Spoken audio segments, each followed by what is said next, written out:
And before we start, hey Shannon, do you have any more of that barbecue left? No, actually, it went pretty fast Because this time around. we got dessert covered with Maurice here. Yeah. We need to be on tray with you, pal. Say we're gonna make that happen, guys. We're gonna Okay. make it happen. Was there any leftovers after we got off last time? Or There you just was, but it's my 3-year-old. She's like, Daddy, I was buying food the other day. She's like, I want some of your barbecue. It's my 3-year-old now. I'm like, what do you mean my barbecue? You think everything's chicken? She's like, but I want you to barbecue again. I'm like, okay, baby, that takes a lot of work. It ain't like you do it in 10 minutes. Yeah, it's not like fire up the microwave and have some chicken All right. nuggets, right?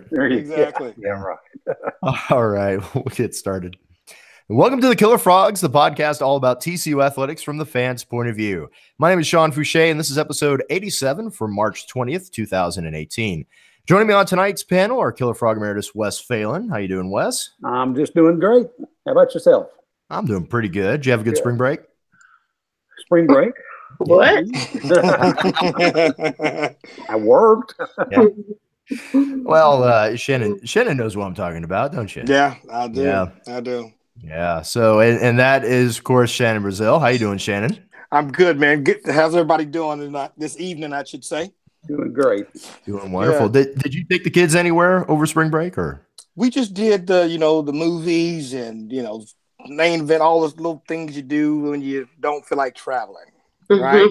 Yeah. So when you have to turn around and do a lot of traveling in the summertime, I wasn't looking forward to going anywhere. So I got you. What and I movie even did you go threatened and not see? to take them.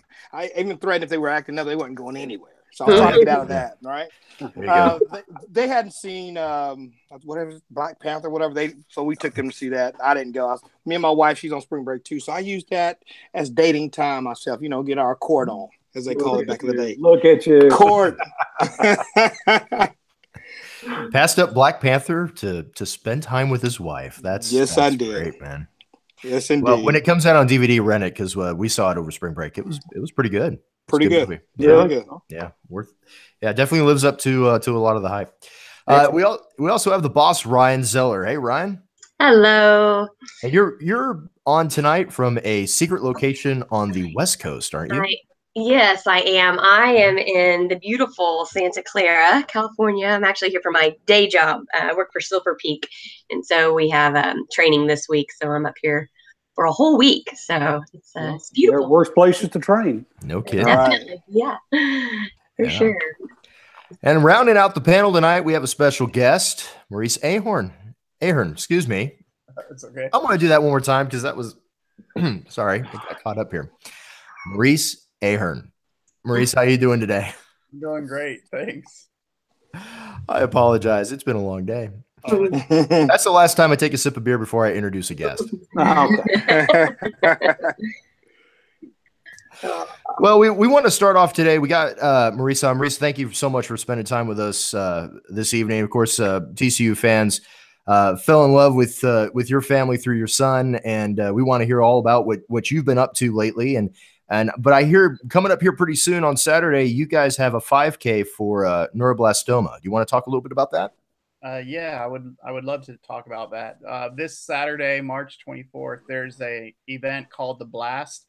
The actual title's a Blast: Run, Ride, and Dine. It's at Clear Fork on the Trinity River, and this is, I believe, the 12th or 13th year. But all monies from this event go to help neuroblastoma research and treatment at Cook Children's. It all started with a girl. Her name was Alexis, and she had a friend who had neuroblastoma, and she wanted to start a walk to just raise money and awareness for that. Well, that friend of hers, Michael, he ended up passing to neuroblastoma. But in the time that the event has gone on, it's raised almost $1,200,000 for children. Awesome. And so what many people don't know about Cook's is not only is it a great children's hospital, but it's one of the children's hospitals known for neuroblastoma research and treatment, which Micah had neuroblastoma. So it's a great thing to have a place like that here in your own backyard. And this event, major contributors that allows it to continue to offer the cutting edge research. Micah himself benefited from some of that. So it's very dear to my heart, very dear to many families that are struggling with neuroblastoma. So I want to tell about it because you can come out. You say, well, I'm not a runner. Well, you can walk. There's a one mile. Everyone can walk a mile. So you can come out and do that. If you're a cyclist, they've got an actual bike ride, and Mellow Johnny's is helping with that. And but there's also a 5K. But you're like, well, I don't want to do any of that. Well, you can still come out and donate, but be a part of it. This year, as last year was the first year, and this year again, the Fort Worth Food and Wine Festival has partnered with it, and so that's awesome. Local restaurants like Bonnell's, Rayada, Fungi Town Donuts, some other places will be out there serving food for all those involved. So not only can you come out and enjoy the festivities, you can have some great food. I'll be out there with Gold Ribbon Confections getting cookies to all those who participate. So I would love to see you out there. Would love for you to support. We do have a team set up. It's called Team Superhero Micah. And this is about the fifth, probably around the fourth or fifth year that's done this. And KillerFrogs has been a great support through the years to that. And just would love to raise as much money again for neuroblastoma, because again, it's, my goal and desire is that one day there won't be any children that suffer from this disease anymore. But more than that is to allow cooks to continue to be here offering that treatment. It's really worth it. It is, folks. And Scott and I did that a couple of years ago. Well, we did it 2 years, and Scott's no runner at all. If you remember Scott. Yeah, are you telling me he opted for the walking path? Yeah. Scott and I are like you could time us with a calendar. So we're not the kind of guys who be out there jogging, but we participate in the walk, and the food is great, the fellowship is great, the music was great, and it's for one of the greatest causes ever. And so if you've got some time Saturday, folks, please come out and support this great cause, because the last thing we want is another child out there having to go through what Micah went through. And this is one way to help stop that, is raise money for the research of that horrible disease. Yeah, the research aspect of it's really important. And Maurice, you were mentioning that there's been, I know there was during the time period, and understand if you don't want to revisit a lot of what was happening on, but just focusing on the research and the treatment part of it. If I remember correctly, during that entire season of your life, there was some breakthroughs that were being tested. And I know Micah was going through a lot of those various things. And was all that developed at Cook's, or were those things that Cook's was a part of? More what Cook's is a part of. So there's one of the things Cook's has that one of the few hospitals that do is they have an MIBG suite, which is a special type of radiation treatment that children from all over Southwest come to Cook's to get treatment there. So Micah had that type of treatment. It has one of the better success rates for neuroblastoma. And so that's here at Cook's, and the blast is one of the big reasons why that even exists at Cook's. So, but also there's different groups that Cook's is involved in that are able to offer experimental treatments. And so Cook's is part of those networks. And again, this thing allows them to help be on part of that and to offer those treatments, experimental drugs and trials. Well, Maurice, where's a lot of, I know Cook's will administer some of those programs, but where's a lot of the research for neuroblastoma being taken place? Oh, there's a few different places out. There's out west in California, and then up in Michigan, and then in New York, and some other places in the mostly the north and the west. But this, I'm just gonna throw it out there. This is definitely a dream, but this is why it's new to me, and the fact that TCU has embraced Micah and just the part of how our families benefited from that love. But now that TCU has partnered with UNT and what's happening more in the medical field, I have a dream. It's a dream, but what if someday someone comes through that program and ends up really doing something that makes a difference in neuroblastoma? Absolutely. I mean, wouldn't that just be an amazing, complete turn? And that's my goal. That's my dream. You know, and so even with the businesses being able to, one is to keep that to the forefront about neuroblastoma, but also to provide opportunities for even possible students who are pursuing something like that to help encourage them. Because I think that would be just great from someone from TCU to make a difference in neuroblastoma. Yeah, wouldn't that be something? Amen.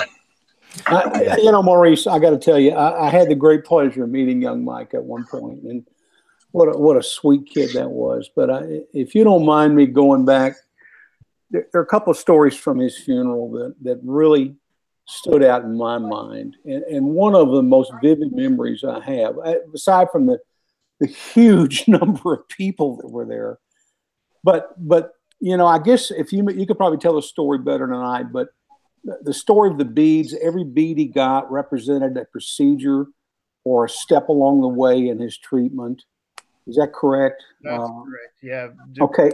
And the stack of beads, if you're not online right now, the stack of beads was gigantic.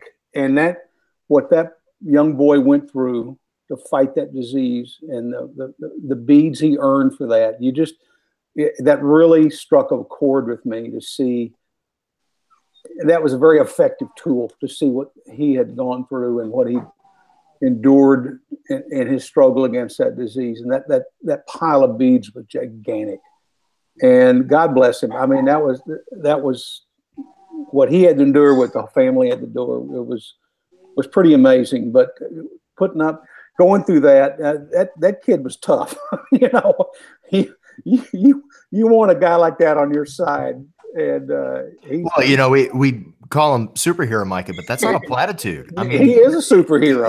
He is a superhero. I mean, that for everything, not only obviously Maurice, what your family's gone through, but what he had to go through, and by extension, what you guys obviously went through what he went through. I mean, he's amazing kid, and it's just one of those things that when you see his story, and then through Cooks, you connect to all the other families that are going through similar situations, and you start to realize that there's, you know, especially as a parent, this hits you kind of hard. And I know Shannon's kind of feeling it right now too. Well, I'll tell you, it's crazy because what I'd like to say is, and I commend you and your wife, but your son's spirit was. I started following him just like everybody else, and I would pray. We pray on Sundays before we kind of pray. Me and my 4 kids and my wife for to kind of on Sunday night to get us good for the weekend, and we would keep him in our prayers.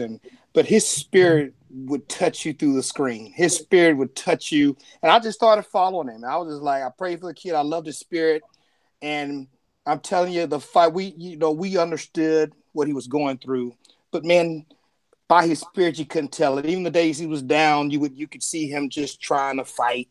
And so I loved it. I prayed for him. And I commend you and your wife, and we all know where he's at. I mean, let's be real about that. And that's a celebration within itself. But we know he's not feeling any of that stuff anymore. He don't have to fight another day in his life. He's good to go now. But I just want to commend you and your wife because I enjoyed watching him. I enjoyed his spirit, and he taught me a lot. You know, especially on those days that you don't want to fight, and you just feel like, you know what, the world's on my shoulders, and I'm a 40-year-old man. Here is this young kid. I mean, you can learn a lot, and if you're listening and you think you're going through something, go back and watch these videos. Go back and find out who Mike is, because I'm telling you, he was a trooper. Well said. Just take, I do sometimes this, Maurice, and I've got a picture of him here on my computer, and I look at that sweet face, and no matter how bad things are going, Shannon said it best. He's gone through worse, and it always lifts my spirits a little bit to see that. But I got to tell you, one of my favorite stories that Coach Schlossnagle told at the funeral was, and you probably remember this, how Micah had the run of the dugout. He'd come over there, he could have all the snacks he wanted, and he said, I'm standing there trying to get involved in the game and trying to figure strategy, who to pull out, who to put in, what pitcher needs to come in. And I feel somebody tugging at the back of my jersey. And there's Micah, and he goes, "Hey, Buckethead." And I didn't know that Schloss was called Buckethead. That was a new one for me. But you know what? And he kind of said the same thing. No matter how bad it was going, when Micah said, "Hey, Buckethead," that just, it just kind of brought you back to reality. I thought that was a great story. And, and Sloss did a great job in fostering that relationship and letting him do pretty much what he wanted to do in the locker room and in the dugout. And, I'd give anything to hang out in the dugout during a game, but I'll never get the chance. But it was a great story. Not if you go around calling Coach Buckethead. You're not going to Buckethead cost me out. Hey, Maurice. Hey, Maurice. What off the top of your head? I'm sure there's so many stories, but will you share with us some of Micah's favorite moments of being part of the baseball team at TCU? Some of the things he's cherished. There's some great stories, but Micah had numerous nicknames for different players, so and only Micah could get away with it. But yeah, it's right. He whenever Micah felt like it, he would go down to the dugout, and honestly, most of the time Micah would just want to go down there to get snacks. He knew where the snack table was. He'd pick out a snack, and then he'd go get his Gatorade, and then he'd sit down and when Micah was ready to go, he'd just get up and leave. So, but there was one of those times in the dugouts. I remember TCU, they were down, and Micah went down there and they started scoring runs. And so they're coming back, and Micah gets ready to get up and leave, and coach is like, where are you going? They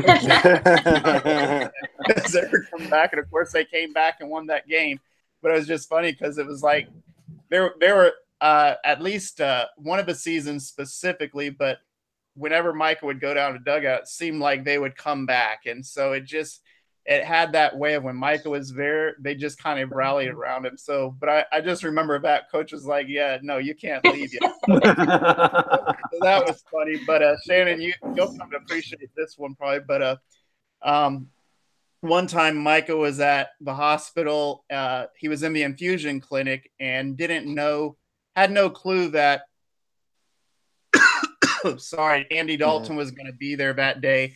Andy was coming to make a donation, a video game cabinet for Cook Children's. And so Micah was wearing a Cook Children's football jersey. It was purple, had number 1, I believe, on it, something. But when Andy came in there and he saw Micah in that thing, at first Andy didn't know who Micah, he didn't recognize him, but he came in there, just saw the football jersey. So he walked up to him and he goes, hey, he's like, oh, you like TCU? And Micah just looked at him, it's clear as day, and just said, I'm on the baseball team. Andy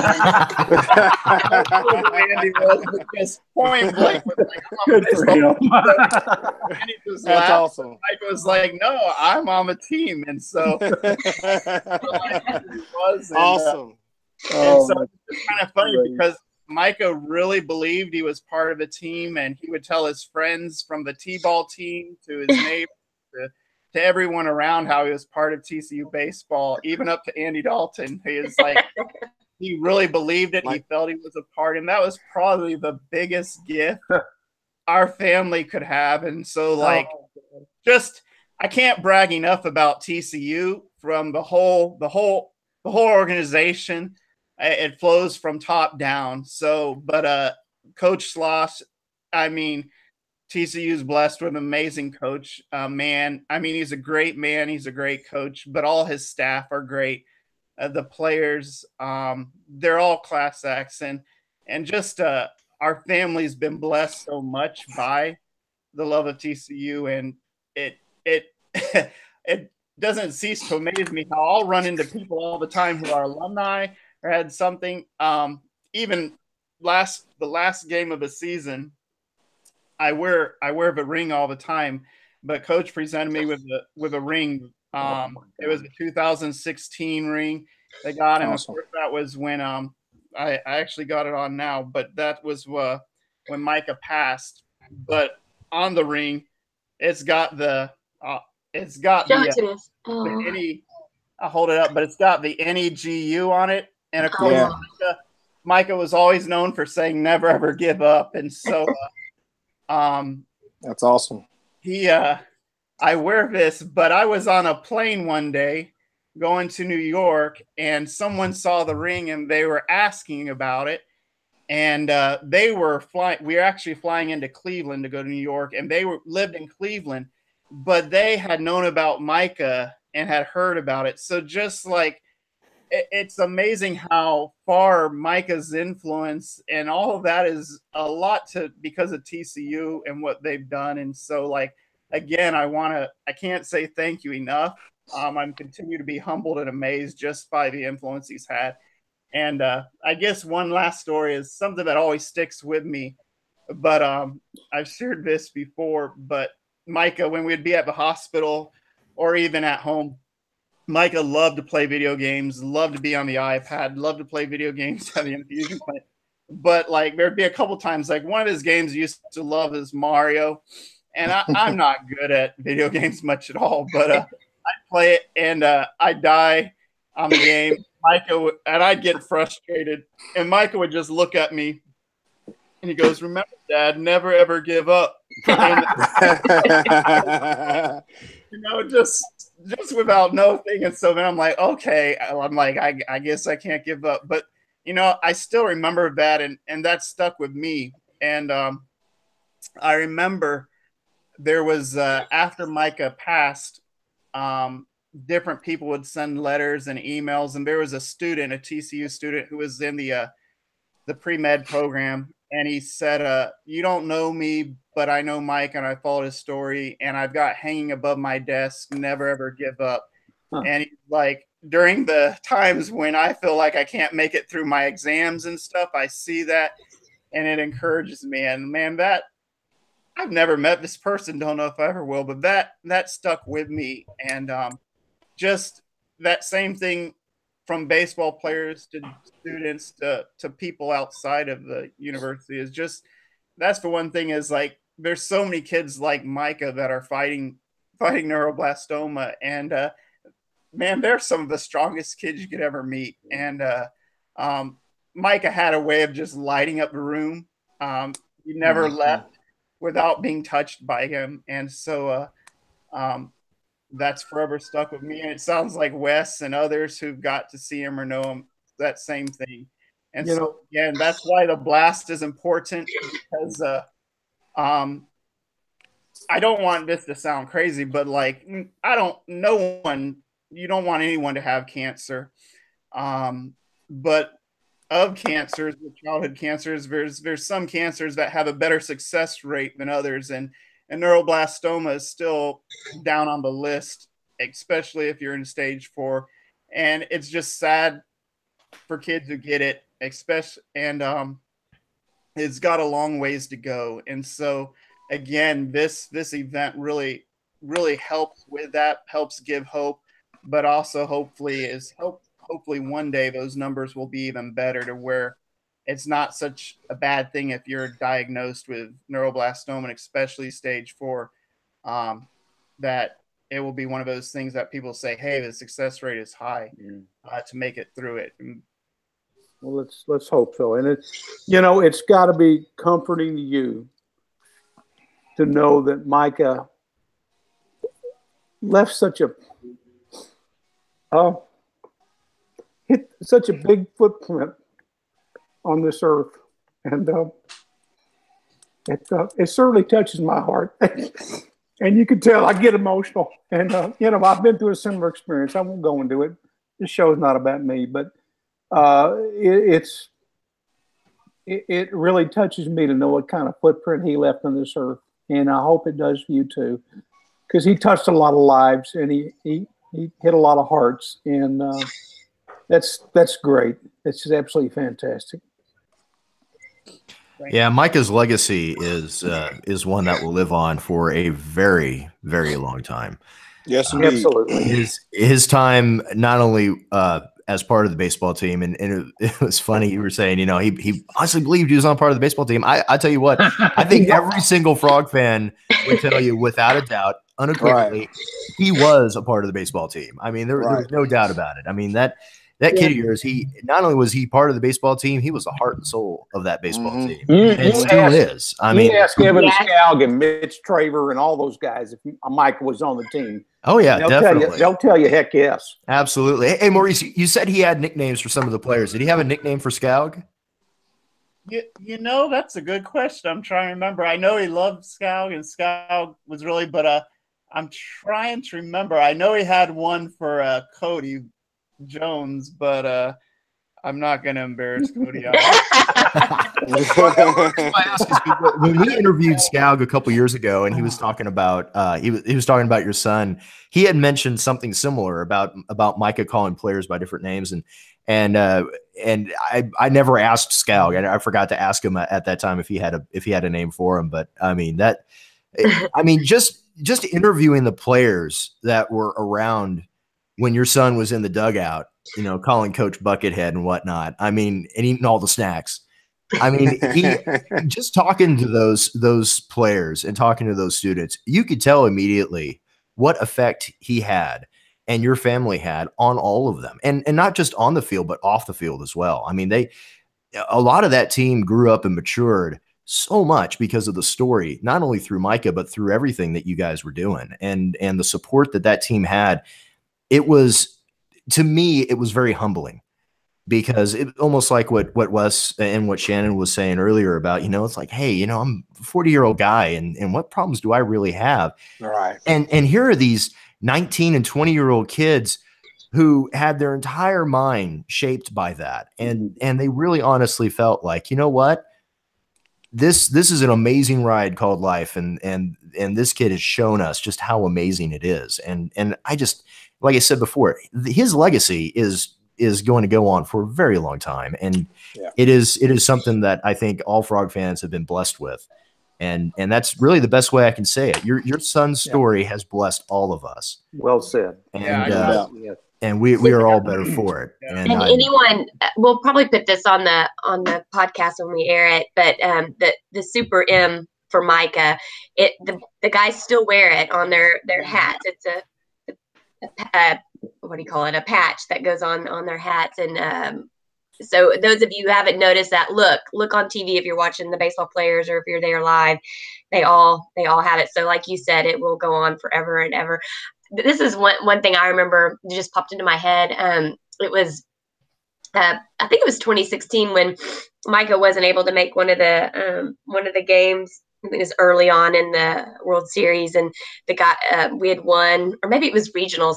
My memory fades, but the players tweeted out where they sang. They sang. Do you remember that? And I just popped up. Happy birthday. Yes, I wasn't a big Twitter person back then, and somehow I stumbled on it, and I did all those boys, how he changed their lives forever. I mean, he made such a huge difference. And so maybe we can find that and post the link of that as well. But that was pretty special when the players did that. Maurice, did he get with some players from other teams and coaches from other teams kind of embrace him as well? Did he get to? I'm sure he got to meet some, and he got the royal treatment at the World Series. But did he get to meet some of the other players from teams and coaches as well? He did get to meet some other players, but also there's a gentleman in Fort Worth that he's a graduate of Tulane, and he had told the Tulane baseball team about Micah, so they had actually sent him like cap and stuff. Oh, that's neat. On that team, and knew, and so there was others, and even during the I think there was one of the tournaments or something that had to do with Louisiana, or was there was a team there that was so there was different teams or players that knew about him, and so it was kind of, and of course players in this area for different schools. For sure. I was going to say too, is with I had the opportunity to do be a part at the alumni golf tournament for the baseball team. I was helping at the cook's table, helping raise money for this race in the neuroblastoma. And so we were doing raffles, and former players would come up, And so got to see some of the guys like Alex Young and Evan and Brandon Finnegan and different guys that were on those teams. But even hearing them, Alex Young still he'll have Micah on his gloves that he still uses to this day to remind him. And then Brandon Finnegan has tattooed on his wrist right where he can see it, but never ever give up. And so there's just little things in and of course those guys, you know, they loved on Micah a lot, but they still to this day. And like you said, the on the hat. And there's a scholarship that this year it's going to be the first year being awarded that'll go to a player and stuff. So it's just crazy just to think that Micah's touched people, but that is still continue to live on, will continue to live on. It's a huge footprint, pal. It's a huge footprint he left. Yeah. Maurice, can you take a moment and just give us an update on your other kids too, and tell us what they've been up to and how they're doing? And will we see them this Saturday out at the race? Yeah. So So Grace she's a junior and going to be a senior this year. Starting next year. And then Nolan is in 5th grade and Eden is in 1st grade. And so they all miss their brother. And they all are dealing with it differently. They're all tremendously strong. But I mean, Micah, they all loved Micah. He was their best friend. And so they definitely miss him. But Eden wrote a book this weekend, and an 8-page book, and she came and read it to me. And at first it was about Grace, so I thought it was about her sister, but it wasn't about her sister. It actually sounded like it was about her, but she didn't say Eden. So, but then I asked her, "Is this about you?" And she's like, "Well, an author can't, put their name in it in the book." But it just started off about how a girl had a brother she loved very much and how he died, and then it made her really sad, and she would go into a tent, and she said about in the tent she would play with things and then fall asleep, and then she'd wake up and forget, and she'd come out, and then her mom would tell her her brother died, and when she was looking for him, and then she'd feel sad again.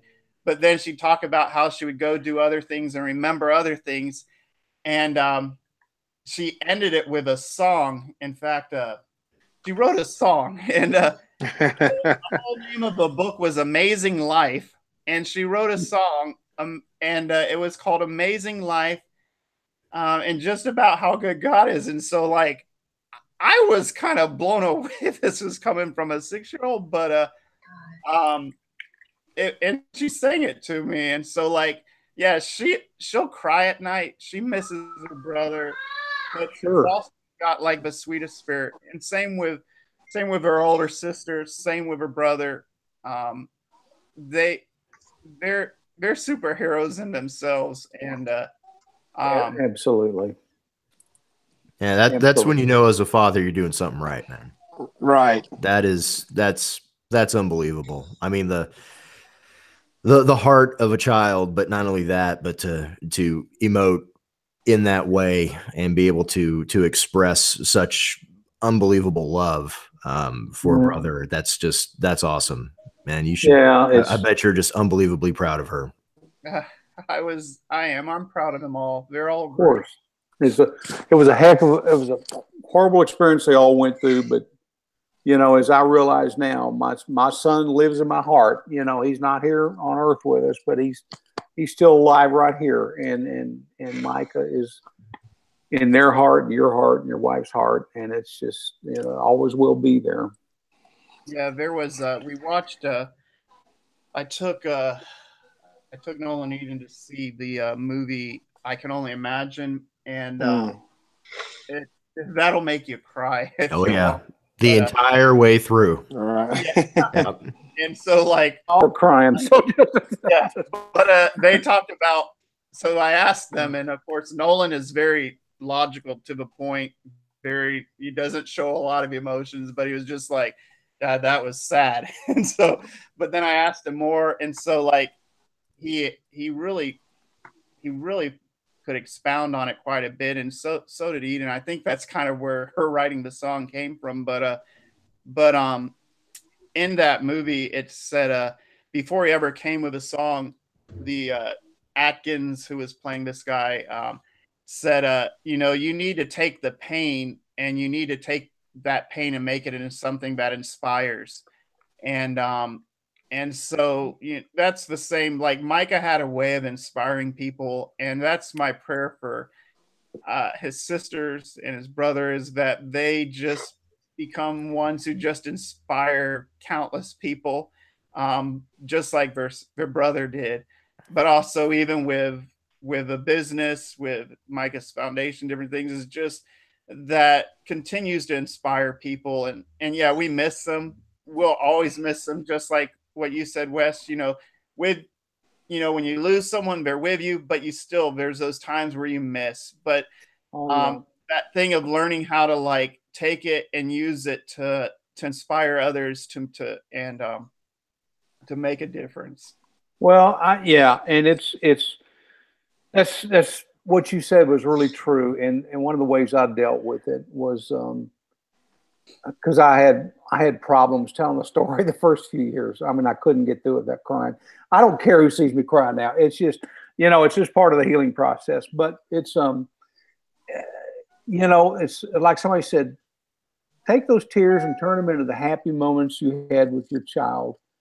And I've started replacing those sad times with the happy times. Remembering some of the goofy things that kid of mine did that made me laugh, and I'm sure in time, you can do that too. And it's just a little tool to use, but it sounds like they've already gotten there and turn that, a way to turn that pain around, and it's good for them. Good for them. I'll say this: I'm sitting here and I'm listening to you all, and I'm actually on your son's foundation page, and I'm smiling because I tell you, it's been a while since I've seen his face, but again, just being on here, his spirit, his smile, it just does something for you. But again, thank you and your wife for, you guys didn't have to. You could have kept this private. You could have kept this whatever. You could have dealt with that as a family, but for you to allow the public and people to become your family, and to rally around you and pray for you, and still get emotional when we hear these stories and hear what's going on. We will appreciate that, because again, he changed more lives than we can imagine.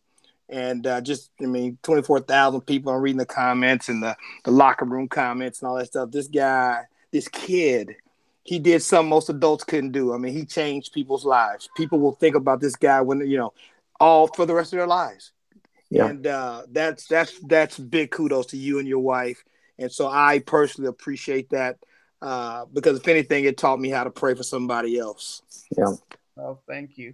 Doesn't that smile just kind of lift your spirits up? Oh man, it's good stuff, man. Yeah, every time I think of Micah, I'm always kind of reminded that it's amazing who God chooses to put on this earth to minister to everybody else. That's right. Yeah. And his story, and I'll ditto what Shannon said. Thank you so much for letting all of us as being a part of your story and Micah's story. It's unbelievable. It's very touching, very humbling, and you and your family have been amazing. And I'm happy and to be a part of this giant family that has surrounded you and prayed for you and still continue to do so. Mm-hmm. But your son was, as I said before, he continues to be a blessing and will be for a very long time. Yeah. So Maurice, tell us about Gold Ribbon Confections. I got my mind on cheesecake here. So you need Good transition, Wes. Good transition. Great transition. Great. Oh, yes. So Gold Ribbon website Confections started that back in March as like a side thing.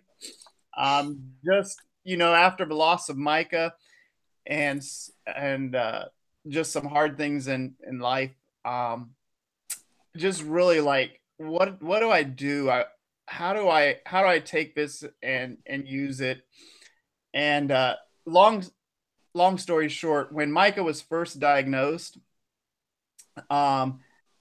we ended up going to Florida because my dad had stage 4 lymphoma, and he was in a hospital down there. And so we were actually living overseas at that time when we first found out Micah was sick. Mhm. So we went down to Florida. My dad's in one hospital. Micah's now in another hospital, and Linda at the time was pregnant with Eden. It was so a lot going on, and we didn't have any possessions because we sold them all when we moved over. So we were living in a borrowed house, borrowed car.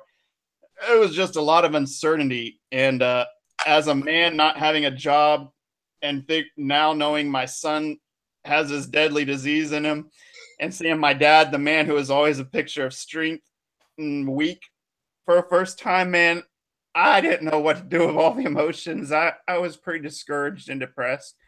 And at the church, we were staying in a church's mission house, and they just really embraced us. And one of the members of that church was trying to find me a job. And I remember he took me to this restaurant to eat. And when I was at this restaurant eating, he was going through these jobs, and I'm eating this food. I'm like, man, this food's really good. Maybe I could get a job here. So I go on the internet, I look it up. And the crazy thing about this restaurant started to help a family with cancer. At that time, it was only open 1 year, and there's people lined up around the thing. And what happened was, this guy was a successful businessman, a CEO of a pharmaceutical company, sold it, went into early retirement in his 40s. And he did it all. What the crazy thing is, like, someone called him one day and said, "Hey, we're so sorry to hear about your daughter."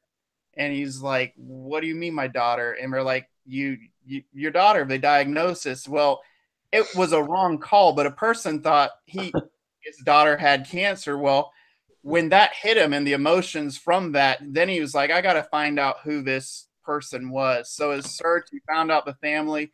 He tried to offer the family help. He tried to offer him finances, medical stuff. They wouldn't take anything. So he came up with an idea to do a barbecue fundraiser. He met his wife here in Texas. He fell in love with brisket from her and being in Texas. But as anyone knows, in Florida, they don't do brisket. And right. Hey, I'm gonna do something. But again, this guy never had a restaurant background, but he had a passion and something he loved, a hobby that he spent years trying to perfect, and he used that to help a family. And it just started growing popularity. And then he ended up buying an old Just for Breaks place to be like the catering place. And he's kept the little like waiting room area as a thing, like with his dream of people coming through there and buying food. And that's the original location 7 years ago. Now they have I think 14 or 15 locations. Wow. And 7 years. But it's an amazing story. But John, it's called Four Rivers Smokehouse. If you're ever in Florida, go visit it. They also have one in Atlanta now. It's an amazing place. But John, when I got a job there, and for about 6 months, I got to work there. And I remember John saying different things, but one thing he said is, he's like, Maurice, a lot of us spend a lot of our life, like, we look and we're pursuing what we think will make us happy, and we're miserable. But he's like, it's when you find out what your gift is. He's a firm believer and believes God gives everyone gifts. And he's like, Yes. He's like, it wasn't until I found out what I was gifted and I did what I had a passion and gift at that I found fulfillment. And so he said certain things, like, I was so depressed and discouraged, I couldn't hear anything at that time. But those things went in my head, and I say they were seeds that were planted. And so after, with Mike and different things, I just started thinking, I'm like, wait, I can bake. I love baking. People seem to like baking. What if I use that and somehow do that? And I'm like, God, if you can use that, and if I can do that to make a difference, I'll do that. So that's where I started Gold Ribbon back in March. I didn't have a clue what I was doing, but I was like, I'm going to do this on the side. And the whole purpose was, one is the gold ribbon.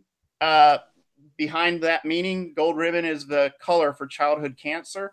And so a portion of everything that I come from that goes to different organizations that help with childhood cancer. Like you said, Micah had a way of touching people. Well, our family, the things that we hold on to are memories here, but we'll never forget those memories. Just like you guys have memories that you have, you know, so those organizations that helped us with memories, like Make-A-Wish, numerous other organizations, like, we know firsthand the validity of that. And so, like, if being able to help those continue to do that, but also to help with treatment, and like Cook Children's, they have a neuroblastoma foundation. So that was the whole goal. Like, I'll do baking, but if somehow I can help give back to help those, then it's a win-win all the way around. So that started in March. In November, I got laid off from a place I worked for 13 years. And I was like, okay, like the business on the side was growing, but it wasn't enough to support me.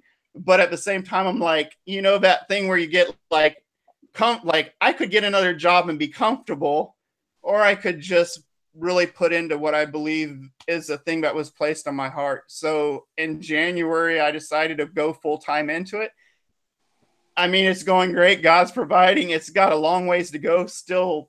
I would, you know, every day I'm, you know, there's days where I'm like, how am I going to next month? But every month comes and I'm taken care of and able to do stuff. And that same guy, John, I got to talk to him last month, and he said, Maurice, he's like, I want to remind you of one word. He's like, I want you to focus on the word choose. And he's like, you can make a choice. You can choose fear and to live in fear, or you can choose to be thankful. And he's like, just like when you get a gift, he's like, you know, the anticipation of gift, all the excitement when you open up that gift. He's like, you can be that same thing as like, you've been given this thing, and just be thankful and live with that excitement that if God's places on your heart, he's also going to do that. And so that's where I'm just focusing. Instead of letting fear, is just choosing to be thankful that, hey, it's March almost through, and I'm still doing it, and excited about it, and hopefully God will continue to bless and can do great things through this. So what sort of things do you bake? Oh man, anything and everything. So and do you ship? Folks, I can tell you from personal experience, he makes the best pumpkin cheesecake you're ever going to eat. Yeah, during Thanksgiving we do pumpkin cheesecakes, but I actually, so at this time I don't really ship much, but there is I'm actually got these around because I've got orders going out tomorrow, but I've got these things, they're little mason jars, and there's a tag on them, and I actually got the idea of the tag from Janelle Mosiello, Coach Mo's wife, and these jars, the idea from the jars came, there's an organization called Jesse Reese Foundation out of California. Mm-hmm. They're the one who popularized the saying, never ever give up the nagu. And that's where Micah got it, latched on to it. But they send these jars all over the country to kids in the hospital who have cancer. They're big jars, and they fill them with toys and different things, but they call them joy jars.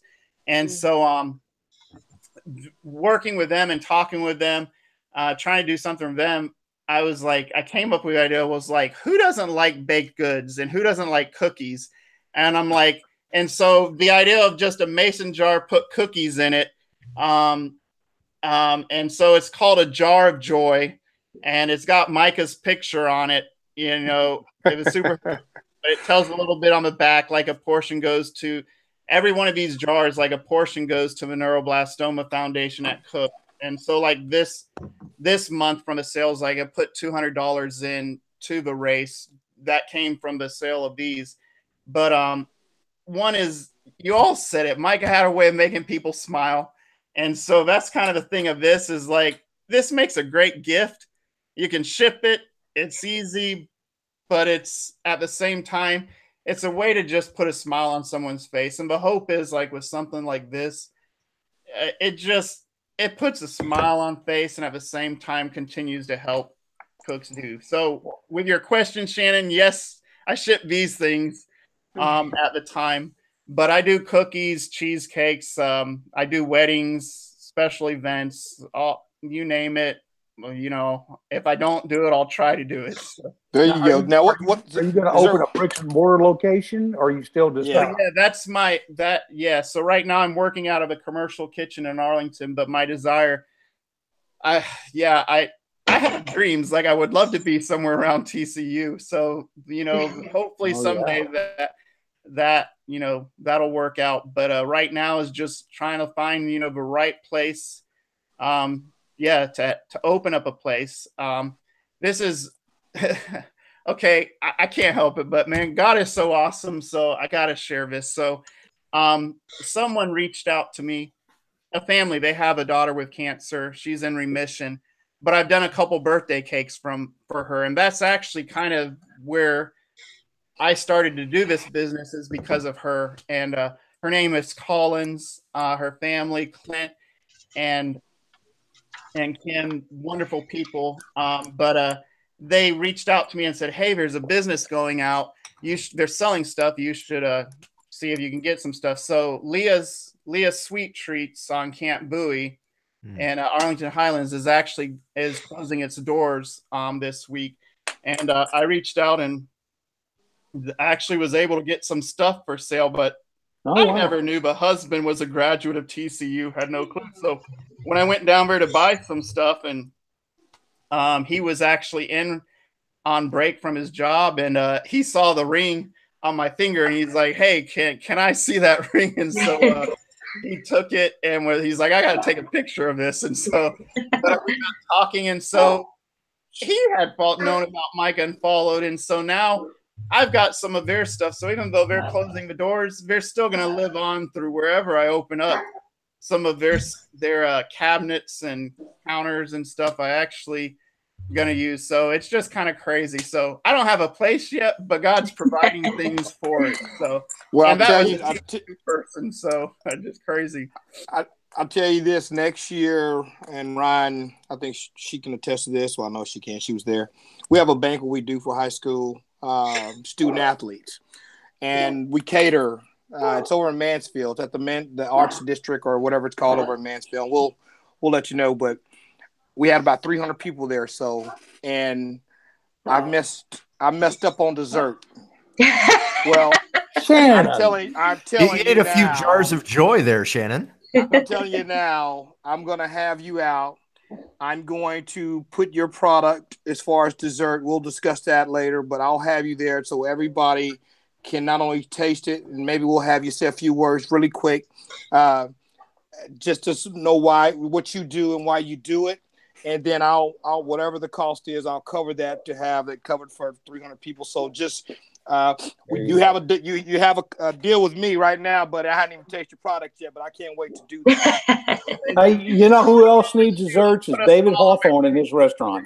I'll make up for your forgetting. And Maurice, may I say, your macaroons look terrific. I haven't tried one yet, but that's a very hard product to make, and they look great. They're not easy. No. Hey, Maurice, real quickly, will you tell us how, for all the listeners out there, where to go, the website, and how to sign up? Can we still sign up under Micah's team? Yes, ma'am. So, like the website is the best way. It used to be a real simple thing, but for some reason, when you type that in, it doesn't work. So, if you just Google the THE Blast, BLAST, and it should be one of the first things comes up. And if it says anything with Cook Children's, click on that. You'll go straight to the website.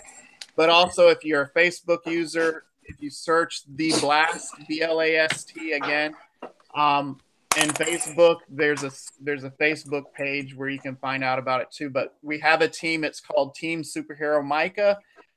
You can donate under that. You can register. There's also another team. I gotta brag on this lady. She's pretty awesome, but she follows the baseball team, and her name is Betty Nance, and she's worked at TCU for years, but she came to know Micah, and she put together a team last year or the year before, and got some people to come. Well, she's out there again, and she's got a few people coming, but I gotta brag on her because she was part of women who prayed for Micah, who worked at TCU, and just an older woman, but just really, really awesome. So, but yeah, we got a Team Superhero Micah, so you can sign up under that.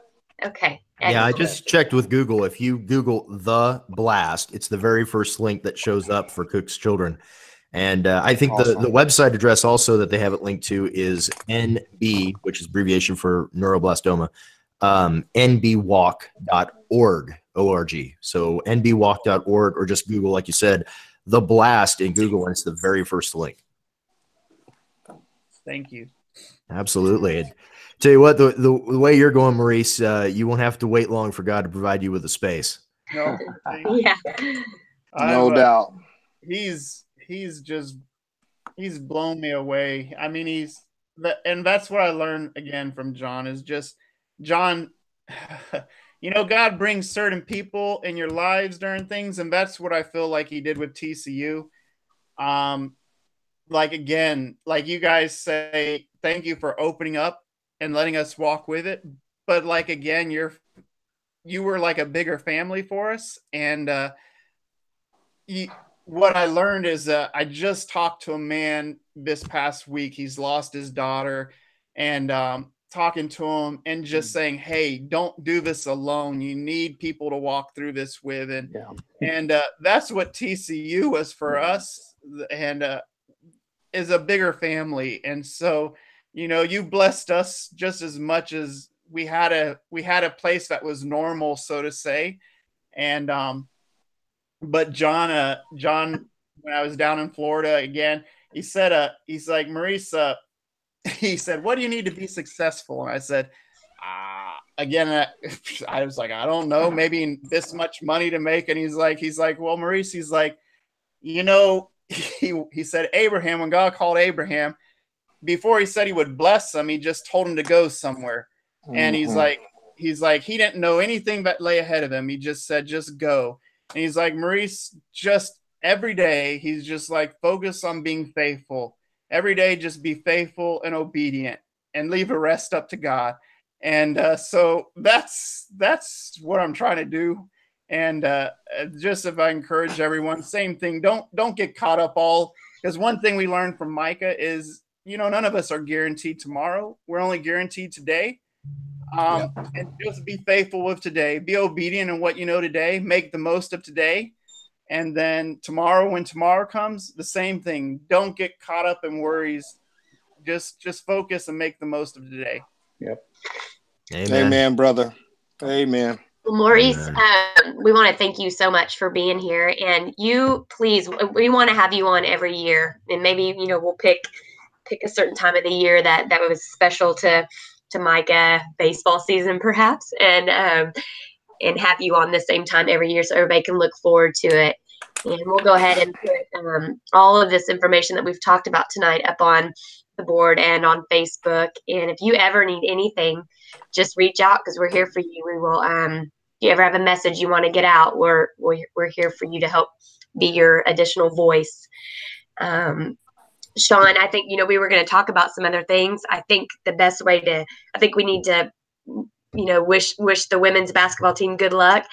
And we can take a moment to do that. And I think then we should just all wrap up. All right. Not a problem. Yeah.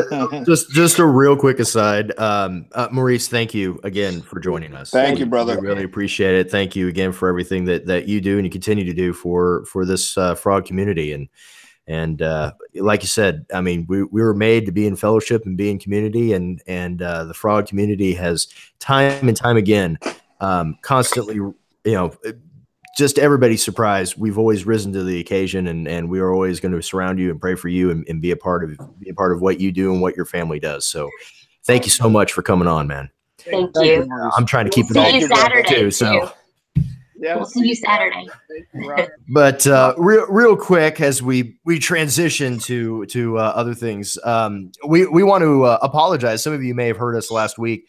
We're probably scratching your heads wondering why we were talking about men's basketball, but we didn't make the announcement about women's basketball getting into the NIT. Well, that was because that announcement came right after we were done recording. We didn't know. So we wanted to obviously congratulate the women's team who have now made it into the top 16 of the NIT. I don't know if they even call that Sweet 16? Do they still use Sweet for that? Well, we're going to call it that. We're going to call it that anyway. So, the women made it to the Sweet 16 for the NIT. And, of course, all the Frog fans know what the men did in the NIT last year. Unfortunately, the men didn't make it quite as far in the postseason. This season, they got beat by Syracuse, who looks to be on a bit of a run as they took on the number 3 seed Michigan State yesterday. So it's a bittersweet end for the men's team, but I think overall Frog fans are very happy that the men actually made it back to the tournament. So we've got that monkey off of our back going into what's going to be looks to be a pretty good bench moving into next season. But the women are still playing. They still need your support. So going out there and support them, because who knows, they have a chance to win it all too. So it'll be a lot of fun. And I know Coach Peebley and those girls deserve our support, and they have put on one heck of a show here. Wouldn't it be awesome if the men won the NIT last year and the women won it this year? Hey, absolutely. That would be terrific. Absolutely. Now, this both seasons for both men and women have just been spectacular. I mean, the pro programs are moving forward. They're going in the right direction. I think, again, this is we keep calling it the golden age of TCU sports, but I mean, I don't know how many schools can tout the football, baseball, basketball programs, both men and women's. Tennis just had 3 straight top 20 victories. They just beat number 9 Columbia. In a row. Yeah, it's crazy to see what we're doing at TCU with athletics. But yeah, it'd be great, Wes. I'd love to see the women take the NIT this year. Absolutely. Yes, sir. All right. Well, and with that, again, Maurice, thank you for joining us. And we are done for tonight. I want to thank everybody who's out there listening to us. Podcast is available on iTunes, Google Play, and Stitcher, pretty much anywhere you can find podcasts. You can also find us on social media. On Twitter and Instagram, it's at @killer_frogs, or on Facebook, you can go to facebook.com/killerfrogs. Of course, go to killerfrogs.com. You can sign up for a free account and join in the discussion and talk about TCU athletics with the rest of us knuckleheads. And with that, I want to say goodnight to everybody. And it's the time of the podcast where we get our frogs up and we all get to say, Go Frogs. Go Frogs. Go Frogs. And hashtag never ever give up. Never ever give up. Thank you, Maurice. Amen. Thanks, Maurice. You have a blessed one, brother. Thank you. We'll see you Saturday.